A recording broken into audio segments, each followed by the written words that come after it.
자, 발언 비중을 놓고 신경전. 어제 윤석열 대통령과 이재명 대표가 무려 지금 따져보니까 한 135분 정도 된다고 그러죠. 여기에서 발언들을 많이 했는데 누가 더 많이 했는가 뭐 이런 얘기가 약간 엇갈리게도 나오고 있는 상황이에요. 그게 제목으로 잡혀 있네요. 어제 영수회담과 관련된 내용 좀 요약을 한 영상입니다. 확인해 보겠습니다. 대화는 대표의 그 발언에 대한 대통령의 답변 위주로 진행됐고 시간 계산을 해보니까 85대 15 정도 윤석열 대통령께서 상당히 많은 말씀을 하셨다고. 합의에 이르지는 않았지만 양측이 총론적 혹은 대승적으로 인식을 같이 한 부분은 있었습니다. 변화를 찾아볼 수 없었습니다. 다만 소통의 필요성에 대해서는 서로 공감을 했고요. 앞으로 소통은 이어가기로 했습니다. 자, 화면 좀 보시죠. 어제 상황 그리고 그 이후의 반응과 평가를 좀 정리해 본 건데요. 일단 발언 비율을 놓고선요. 대통령실에 나온 설명은 지금 사진 이렇게 딱 보면 그 위치대로 좀 잡혀 있어요. 윤 대통령이 한 7, 이 대표가 한 3 이렇게 설명이 나왔어요. 그 끝난 뒤에. 근데 이제 민주당에서는요. 윤 대통령이 그 비공개 때 거의 85를 했고 이 대표는 15다. 비율이 좀 다릅니다. 이거 7대 3과 85대 15는 좀 차이가 나네요. 그리고요. 모두 발언 이거 굉장히 주목을 받았잖아요. 어제 윤석열 대통령이 모두 발언 얘기가 나왔을 때 손님이 먼저 하시죠. 그리고 본인은 안 했어요. 근데 민주당 더불어민주당의 이재명 대표는 10장 분량의 인쇄물을 꺼내서 15분 동안 발언을 했거든요. 그냥 카메라 그대로 비춰있는 생중계되는 상황에서. 그리고 그 안에 13가지 의제 뭐 요구사항에서 할 수 있어. 그걸 조목조목 다 얘기를 합니다. 그 옆에서 윤석열 대통령은 그냥 듣고 있었죠. 계속. 자, 그리고 끝난 뒤에 평가입니다. 대통령실은 뭐 합의에 이르지는 많은 게 이르지는 않았지만 대승적 인식은 같이 했다. 이런 긍정평가. 반면에 이제 민주당에서는요. 큰 기대했지만 변화가 없었다. 이거 똑같다. 이런 약간 다른 평가가 나왔습니다. 이런 상황에서 특히요. 저 모두 발언을 놓고요. 오늘 조금 얘기들이 나왔어요. 관련 목소리 들어보겠습니다. 이재명 대표가 이제 요구하려고 했던 12가지인가 13가지인가 그 네, 뭐 많은 것들이 그렇다네요. 있었는데 좀 착각하고 계신 거 아닌가. 네. 지금은 윤석열 정부거든요. 네. 그러니까 어제 말씀드린 것은 사실상 국정을 포기하라고 협박하신 것 같아가지고 그 부분은 좀 야당 대표로서 여당을 존중하고 대통령을 존중할 필요가 있지 않나. 그래서 많이 듣겠다 이렇게 회담 전에 얘기를 했는데 정작 본인의 주장과 변명만 장황하게 늘어놓았습니다. 우이 독경 마이웨이 윤석열 대통령에 대한 실망이 매우 큽니다. 국민 역시 마찬가지라고 생각합니다. 자, 요거 우선 아까 이 모두 발언 얘기인데 제가 좀 설명을 드렸잖아요. 이제 박찬영 교수님하고 김광선 변호사 두 분께 좀 질문을 같이 드려볼게요. 이재명 대표가 모두 발언을 15분이나 했어요. 15분이나. 사실 윤석열 대통령이 먼저 하시죠 했는데 통상 모두 발언이라는 거는 짧게 인사만 하고 오늘 뭐 만남의 취지라든가 뭐 이렇게 하고 짧게 끝난 다음에 그러면 비공개 때 좀 구체적인 거 하시죠. 이렇게 넘어가잖아요. 근데 15분에다가 13가지 내용을 담은 걸 그냥 쭉 읽은 거예요. 이거 어떻게 좀 보십니까? 박찬영 교수님. 그 앞에서 김용태 당선인이 예. 대통령은 윤석열이다. 왜 협박하냐 이렇게 얘기하셨는데 그 내용을 약간 협박하는 거 아니냐고 네. 평가했어요. 근데 저는 정반대예요. 이거는 더할 나위 없이 이재명 대표가 윤석열 대통령에게 두 번째 기회를 준 겁니다. 우리가 시험 볼 때요. 주관식이 어렵게 느껴집니다. 왜? 뭐가 정답인지 참 어려우니까. 근데 객관식은 상대적으로 쉬워요. 왜? 예. 우리가 사지선다 그러면은 4개 중에 하나는 답이 있으니까. 근데 무려 사지선다도 아니고 12지선다를 준 거예요. 이 중에서 하나만이라도 예. 대통령이 전향적인 자세를 취해 달라. 그러면 뭔가 협치의 출발점이 될 수 있는 거다. 사실 그 안에는 뭐 민생 지원금 예. 문제뿐만 아니라 이 소위 말해서 그 친환경 전력 문제도 있었고 정말 다양한 물론 특검도 있었지만 예. 다양한 분야에 있었어요. 대통령이 듣겠다고 하니까 뭐 당연히 총선 민의를 전달하는 건 너무 당연한 일이고 근데 그거를 갖다가 앞에 12개나 깔아준 거는 이 12개 중에 한두 개라도 뭔가 전향적인 자세 내면 오늘 성과 있을 겁니다라고 사실은 두 번째 기회를 준 건데 근데 그 내용을 사실은 모두 발언에 비공개 발언 때 할 수도 있었는데 모두 발언 때 그걸 집중한 이유는 뭘까요? 저는 지지층에게 보여주는 거죠. 총선 민의를 난 제대로 전달했다. 전달했다. 사전 협의가 됐다면 모두 발언이 필요 없었습니다. 아, 의제가 정해졌다면. 그렇죠. 의제가 정해졌다라는 거는 어느 정도 한두 개라도 들어주겠다라고 하는 뭔가 약속을 한 거죠. 근데 예. 지금 의제가 확정되지 않은 상태에서 이재명 대표가 기회를 또 주기 위해서 만나겠다고 그런 거잖아요. 그렇다면 이거는 민주당 지지자들을 향해서 나는 이렇게 대통령께 설명을 하고 요구사항을 전달했다. 이걸 그렇죠. 보여주고 싶었다는 그리고 또 겁니까? 윤석열 대통령에게도 예. 12가지나 저는 리스트를 내민 거는 그중에서 한두 개만이라도 보여주면 뭔가 의미 있는 국정 전환에 예. 긍정적인 반응을 보여주면 뭔가 여기서부터 우리가 해나갈 수 있지 않겠느냐라고 하는 기회를 준 건데 이 기회를 걷어찬 사람은 대통령이라는 거예요. 김광선 변호사 모두 발언을 15분을 하면서 거의 본인이 원하고 본인이 준비했던 의제를 다 쏟아낸 이 발언 이거 어떻게 보십니까? 근데 이걸 윤 대통령을 배려했다는 것은 이건 논리적으로 지금 김용태 당선인은 아니 지금 아니, 뭐 착각하고 계십니까? 약간 아니, 혹평을 했거든요. 거기에 아니요. 대해서. 사지선다는 봤어도 시비선지 네. 선다는 처음 들어본 얘기. 이건 제가 볼 때는 이 논리의 비하 예. 있을 수 없는 얘기를 하는 것 같고요. 제가 뭐 그 앞에 다른 얘기는 붙이지 않겠어요. 일단 이재명 대표는요. 예. 영수회담에서 얻을 게 없다고 생각하는 거예요. 아. 그래서 비공개로 가봤자 뭐 별로 왜냐하면 이제 의제 선정 과정에서도 안 됐잖아요. 예, 안 됐습니다. 근데 이렇게 안 됐는데 회담 해봤자 합의할 수 있는 것은 하나도 없다. 없다. 그렇다고 한다면 내가 비공개에서 백날 얘기해봤자 그 언론도 잘 안 나가고 그러니까 제대로 설명도 안 될 것 그렇죠. 같다. 기자들 나가는데 나가지 말라고 하고 그냥 읽어버린 거예요. 약간 기다리 퇴장하려는데 잠깐만요라는 얘기를 해서 멈추게 한 다음에 읽었거든요. 그렇죠. 그거를. 그러니까 회담을 해서 뭔가 얻겠다, 아니 뭘 하겠다는 의지가 없는 거예요. 왜냐하면 이미 의제 선정에서 그런 희망을 버린 거죠. 이제 그럴 것 같으면 이미 이제 방송에서 방송할 수 있는 내용만 그냥 저건 완전 일방적인 거 아니에요? 그러니까 처음에 윤 대통령도 아마 그럴 거예요. 모두 발언하라 보니까 먼저 하시죠. 그다음에 제가 할게요 했는데 뭘 꺼내가지고 막 계속 읽어대는 15분을 거예요. 읽으니까. 본인 입장에서 황당하죠. 오. 이렇게 하려고 했나? 이제 그런 생각이 들고 아마 기분 굉장히 나빴을 거예요. 그래서 일단 뭐 몇 가지 얘기가 모두 반하고 오늘 잘해봅시다랄지 아니면 몇 가지가 있지만 그 부분에서 진솔하게 얘기하겠다 해놓고 이제 비공개에서 발언이 돼야 하는데 그게 아니고 막 그냥 일방적으로 읽어버리잖아요.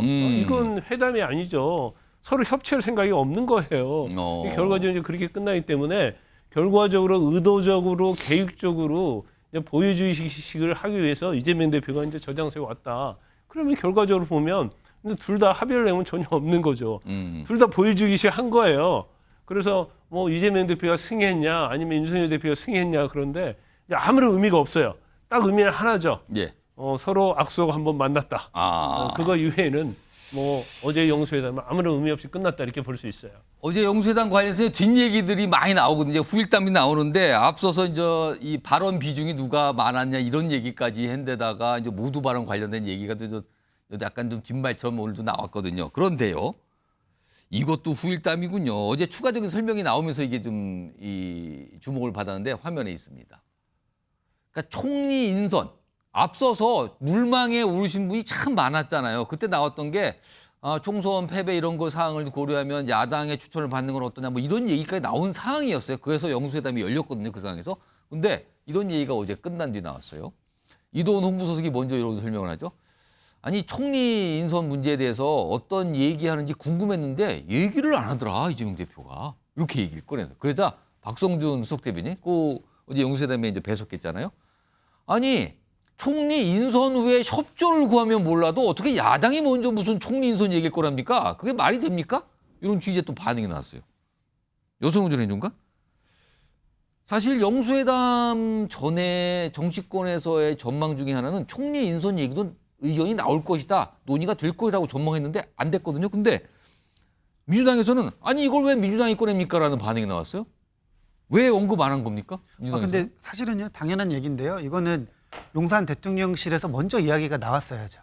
인선 얘기를 먼저 꺼내야 됐었다. 뭐 인선은 후보 내정하고 뭐 하는 것은 용산 대통령실에서 대통령께서 하시는 거잖아요. 그래서 대통령께서 저는 혹 이제 뭐 인물은 특정 인물은 아니더라도 어떠한 인물 형을 원하십니까? 아니면 우리는 이렇게 생각하고 있습니다. 이렇게 해주면은 반대로 민주당이 뭔가 리액션이 있을 그러면은 텐데. 윤석열 대통령이 이재명 대표에게 총리 인선을 해야 되는데 혹시 어떤 추천하시고 만한 인물이 있습니까? 그렇죠. 또는 아니면 추천을 할 만한 어떤 조건이 그렇습니다. 있습니까를 물었어야 되는 거 아니냐? 왜냐면은 총리 인선 같은 경우에는 오. 어쨌든 국회 임명 동의가 필요한 사안이잖아요. 그렇습니다. 뭐 장관이랑 다르게. 민주당이 반대하면 지금 현실적으로 안 되는 겁니다. 민주당이 지금. 반대하면 지금 한덕수 국무총리 지금 못 나갑니다. 그렇기 때문에 저는 반드시 저는 이번 영수회담을 계기로 특히나 이제 총선에서 야당과 협치해라 뭐 이런 민심의 요구가 있었기 때문에 대통령실에서 뭐 또 그림도 인선 전에 또 총리 임명 이야기가 나오기 전에 야당 대표와 영수회담하는 것이기 때문에 굉장히 이 회담에서 이 이야기를 꺼내는 것이 너무나도 자연스럽고 대통령실 입장에서 보면은 기회였는데 예. 만약에 이제 시간이 없었다고 하면은 꼭 또 대통령이 직접 먼저 꺼내기가 조금 불편했다고 한다고 하면은 저는 같이 간 참모 비서실장이나 뭐 정부수석이 충분히 이야기할 수 있는 부분이거든요. 근데 이동훈 홍보수석이 왜 안 꺼내는지 궁금했다 이야기는 약간 앞뒤가 보도 혹시요. 네. 이재명 대표가 모두 발언 15분 동안 13가지 의제를 얘기했거든요. 근데 그중에 하나 추가해서 14가지로 총리 인선을 예를 들면 이재명 대표가 좀 총리 인선을 고민 중이신 걸로 아시는데 야당에서도 납득할 만한 인선으로 해주셨으면 하는 바람도 있습니다. 이런 얘기를 덧붙일 수 있는 거 아니었습니까? 저는 굳이 민주당이 그 이야기를 할 이유가 없죠. 아까 저 박성준 수석 대변인은 왜 굳이 민주당이 그 네, 얘기를 하냐는 반응이었어요. 맞습니다. 그리고 특히나 이제 그 총리 인선 같은 경우에는 예. 어쨌든 대통령의 권한이잖아요. 예. 근데 대통령이 어디 대해서 뭔가 옵션이나 가이드라인이 전혀 없는 상황에서 민주당이 먼저 요구할 수는 없는 일입니다. 약간 그것은 난감한 상황이다 네. 오히려 더. 그 총리 인선 얘기도 약간 후일담으로 나왔어요. 예, 김광석 변호사. 근데요, 뭐 대통령실도 마찬가지고 이재명 대표도 마찬가지고 이 얘기를 좀 꺼내기 어려울 거예요. 왜냐하면 대통령실에서 좀 뭐 추천해 주십시오 하고 추천을 해줬는데 안 하면 어떻게 될 거예요? 안 하면 또 이상하고. 또 민주당 입장에서는 추천을 했으면 당연히 총리 인준을 해줘야 하거든요. 서로 꺼내봐야 좋을 게 없다는 거네요. 부담이다 대통령 서로. 입장에서 또 뭐 누구누구는 어떻습니까 했는데 거기에 대해서 뭐 반대를 한다든가 추천 받아서 했는데 왜 통과 안 시켜줍니까? 그러면 이것도 저것도 안 되는 거예요. 그러니까 대통령실이 됐건 지금 민주당이 됐건 여기서 이제 꺼낼 얘기는 아니고 만약에 한다고 한다면 추후에 예. 정무수석이 할지 그 선에서 우리가 이 정도 하려고 하는데 민주당의 생각은 어떠냐 이렇게 밑에서 물밑에서 얘기를 하고 가야지 저기 뭐 대통령하고 야당 대표 만나가지고 이 사람 멋지냐 오케이 노 이렇게 예. 할 수 있는 상황은 아니라고 봅니다. 결과적으로 뭐 총리 관련 얘기는 안 나왔다고 합니다. 그러면서 후일담으로 나왔어요. 이런 상황에서요. 화면 좀 보겠습니다. 지금 관심사는요. 그러면은 영수회담이 끝났잖아요. 또 다른 영수회담이 열릴 깝니다. 지금. 또 만날까죠. 관심사는. 화면 좀 보겠습니다. 이것도 어제 대통령실 관계자가 여러 얘기를 꺼내놨어요. 일단 정진석 비서실장은요. 다음엔 배석자 없이 만나는 것을 본인이 제안을 하자 두 분이 모두 고개를 끄덕였다. 어느 정도 공감하는 것 같다. 배석자 없이 1대1 단독으로 만나자는 걸 얘기를 하니까 고개를 끄덕였다. 그리고 홍철호 정무수석은요. 윤석열 대통령이 회담 후 참모들과 이제 회의를 가졌는데 다음엔 국회에 가서 하는 게 어떠냐 이런 말씀을 했다더라. 이렇게 전했어요. 최수용 전 의원님. 2차 영수회담 열리겠습니까? 저는 어렵다고 봅니다. 어렵다. 네, 왜냐? 그럼 지금 대통령실 관계자들 설명은 뭡니까 저거는? 저거는 이제 가능성을 열어두는 거죠. 어저께 종종이라는 단어가 나왔대요. 종종 보자. 종종. 자, 그다음에 종종과 우리 일상에서 흡사하게 쓰는 말이 뭘까요? 조만간 봅시다.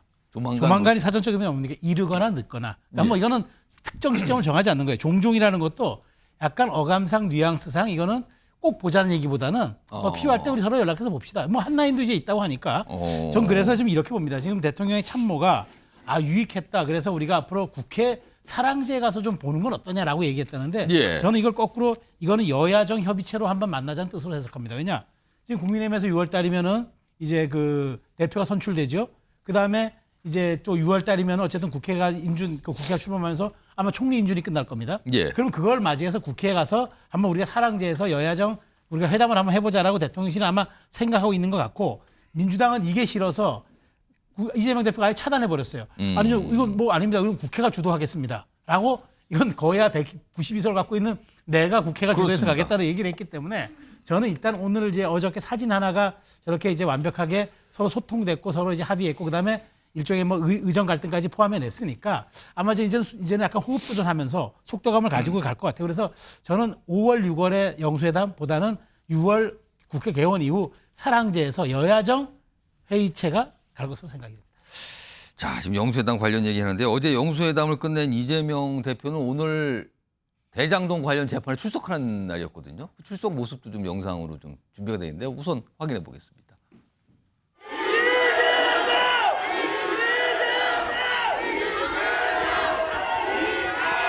증인이 100명 넘을 걸로 보이는데 재판 장기화에 대한 한 말씀 부탁드리겠습니다. 미래 개발 사업에 대해서 이동규가 혹했다는 증언 나왔는데 자, 이렇게 오늘 재판정에 출석을 했거든요. 화면 좀 보겠습니다. 근데 한 가지 뭐가 어떤 일이 있었다 그러네요. 이게 오전 상황인데요. 재판에 출석한 이재명 대표가 재판장에게 몸살 기운이 좀 있습니다. 그러면서 퇴정. 그러니까 이제 그만 돌아가겠다. 이걸 요청했대요. 그러니까 이에 대해 재판장이 그 정도로는 뭐 퇴정하는 거 이거 분리되는 거 어렵습니다. 그냥 오후에 출석해 주세요. 그래서 오후에 그냥 출석을 했답니다.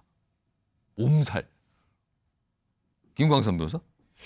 이런 경우에 이게 퇴정 시켜주는 게 있습니까?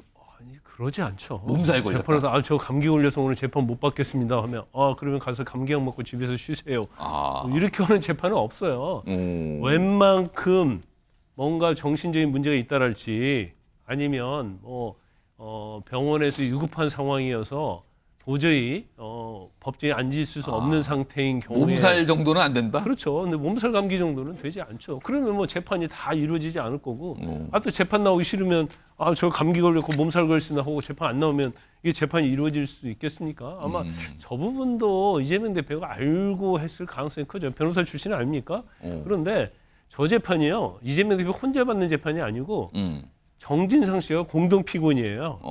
그래서 만약에 오후 재판에 이재명 대표만 뭐 그냥 가서 몸조리 잘하세요 이렇게 되면요 분리를 해야 돼요. 변론을 분리를 했다가 그래서 아까 재판장이 말한 그 분리라는 그렇죠. 표현이 그 뜻이군요. 그리고 다음 재판 때 또 나오면 따로 다시 분리한 한다는 걸 또 뜻이네. 합쳐야 돼요. 재판 절차도 굉장히 복잡해지고 저렇게 몸살 정도 가지고 재판을 퇴정할 수는 없는 거고요. 그러면 이재명 대표가 저 재판이요 엄청나게 끓은 재판 아닙니까? 뭐 단식한다고 끌었죠. 예. 또 피습한다고 또 못 나왔죠. 예. 피습당. 예. 피습당에서도 못 나왔죠. 그다음에 선거 때문에 또 못 나온다고 했죠. 근데 재판에 어떻게 보면 재판부 입장에서 보면 그냥 상습 결석자거든요. 그런데 저기에서 몸살이니까 퇴정을 하고 하면 이건 안 됩니다. 그건 안 그러면 됩니다. 굉장히 뭐 다른 피고인과 형평성이 있을 뿐만 아니라 굉장히 욕을 많이 얻어먹겠죠. 그리고 또 재판의 기준이 예. 절대 그래서는 안 되고요. 어제 영수회담을 끝낸 뒤 다음 날 재판에 출석한 이재명 대표가 몸살 얘기를 꺼냈다 해서 오늘 좀 약간 언론에서 주목을 좀 받았습니다.